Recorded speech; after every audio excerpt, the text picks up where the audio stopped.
कमला देवी सरस्वती शिशु मंदिर में मैं आचार्य हूँ और मेरे कक्ष का नाम संस्कृत कक्ष है।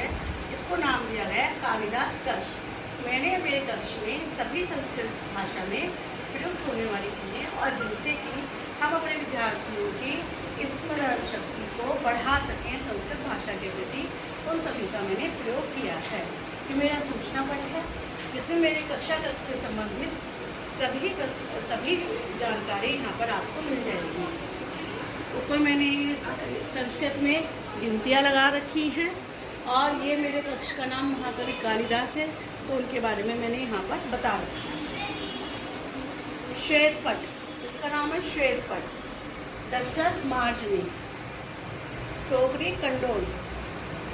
इस पट को मैंने प्रदर्शन पट नाम दिया है, जिस पर मैंने फलों के नाम लगाए हैं, सभी महीनों के नाम संस्कृत में लगाए हैं और हमारे शरीर के अंगों को संस्कृत में क्या कहते हैं मैंने वह भी यहाँ पर अंकित किया है। इधर देखिए, ये वातावरण सूचक है। आज बारिश का मौसम हो रहा है तो ये हमने यहाँ पर इसमें वातावरण में दिखाया है। ये दिन का सूचक है, दिवसीय सूचक। आज बुधवार है तो ये इंडिकेट कर रहा है बुधवार की तरफ को। इस अलमारी का नाम कपाटिका है और इस अलमारी का नाम मंजूषा है। यहाँ पर कुछ मनोहर शब्दों को दिखाया गया है, जैसे हार्दिक शुभकामना, सुप्रभात, अस्तु, पुनः नाम इत्यादि। कुर्सी का नाम आसनदय है और इस बड़ी कुर्सी का नाम आसंदिका है। जहाँ तूल स्तर लिखा हुआ है, तूल स्तर माने गद्दा होता है, शय्या छादनम माने चादर होती है, बिछाने वाली चादर। यहाँ पर घड़ियों के द्वारा समय का बोध कराया गया है। जब 8 बजते हैं तो अष्टवादनम और जब 7:15 बजते हैं तो सपाद सप्तवादनम। जब 10:30 होते तो सार्ध दशवादनम और जब 9:10 होते तो पादोन त्रिवेणी पादनम। जब 3 बजने में 15 मिनट होते तो पादोन त्रिवेणी वादनम। हमारे हेल्पर सब संस्कृत में नहीं जानते हैं, हिंदी में और इंग्लिश में जानते हैं, तो उनका नाम यहाँ संस्कृत में बताया गया है। पेड़ों से हमें क्या क्या मिलता है सब हिंदी में और इंग्लिश में जानते हैं, तो वहाँ संस्कृत में बताया गया है। ऊपर अति प्रयुक्त शब्द, संस्कृत के ऐसे शब्द जो सबसे ज़्यादा प्रयुक्त होते हैं, जैसे अस्मिन, यदा, अध्य, अस्ति, अहम, उनका यहाँ पे प्रयोग किया गया है। बंदर को बानर और कपि सभी जानते हैं, लेकिन शाखा में लगे मैंने बताया है। नदी को नदी, सरिता, तरनी सब जानते हैं, लेकिन मैंने नद्य बताया है। जैसे कि ये दूसरा मेरे उसमें कक्षा में व्हाइट बोर्ड है जिसका नाम श्वेत फलकम है, क्योंकि इस पर प्रोजेक्टर से ही कार्य किया जाता है।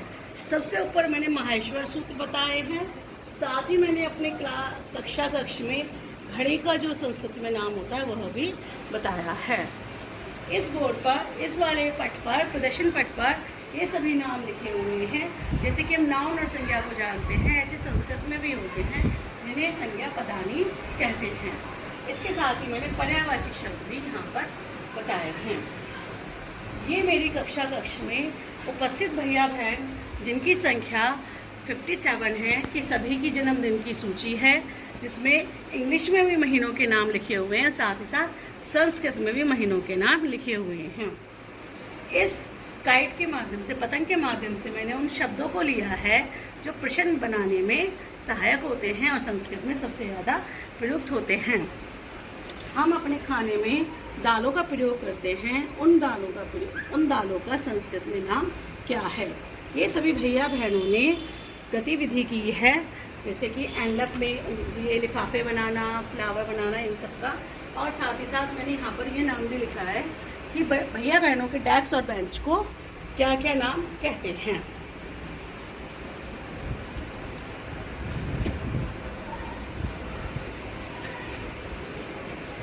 सभी को ज्वेलरी प्रिय होती है, गहनों से प्यार होता है, ये सभी गहनों के नाम हैं। सभी गहनों के नाम संस्कृत में हैं। यहाँ पर ये पुष्प कलश बनाया है जिसमें मैंने सभी पुष्पों के नाम संस्कृत में लिखे हैं। ये भोजन पेटिका है, कटोरी का है, चम्मच है, छुरी का है, चस्क है। ये क्लासरूम ऑब्जेक्ट्स बच्चे जो यूज़ करते हैं उनके नाम उनको मुझे बताने हैं। अब मैं आपको एक गेम बताती हूँ। इस पेटिका में, इस क्रीड़ा पेटी में कुछ स्लिप्स पड़ी हुई हैं, जिनमें से एक आपको निकालनी है। जैसे कि मैंने निकाली, इस पे नाम लिखा है नासिका। अब इस शब्द को आप पूरे कमरे में, कक्षा में ढूंढिए और बताइए कि इसके माने क्या होता है। इस गेम के माध्यम से बच्चों में संस्कृत के प्रति रुझान बढ़ेगा और साथ ही साथ संस्कृत में किसी को क्या कहते हैं यह उनको पता लगेगा और उनकी स्मरण शक्ति इससे तेज होगी। धन्यवाद। यहाँ मैंने सभी वाहनों के नाम संस्कृत में बताए हैं। ये एक कहानी है, कछुए खरगोश की सभी ने कहानी सुनी हुई है, उसको संस्कृत में लिखा है। दीप वंदना, जब भी हम अपने घर पर दीपक जलाते हैं या किसी पूजा में दीपक जलाते हैं तो हमें ये वंदना करनी चाहिए। ये संस्कृत वंदना, ये सरस्वती की वंदना है। और यहाँ पे कल्पना चावला, जो भारत की प्रथम महिला अंतरिक्षयात्री थी, उनके बारे में बताया गया है। ऊपर वाले चार्ट में पर्यावरण की रक्षा करनी चाहिए के संबंध में बताया गया है। सीता के अपहरण को ये चित्र चित्रित कर रहा है, जो कि वाल्मीकि रामायण से लिया गया है। यहाँ पर मेरे परिवार में जो भी हमारे संबंध होते हैं उनको संस्कृत में किस नाम से कहते हैं। पुष्प के भाग सभी को हिंदी में और इंग्लिश में आते हैं, लेकिन मैंने यहाँ पे संस्कृत में उन्हें बताने का प्रयास किया। जैसे पुष्पम, पर्णम, स्तंभ, मूलम और मिट्टी यानी कि मृदा। धन्यवाद।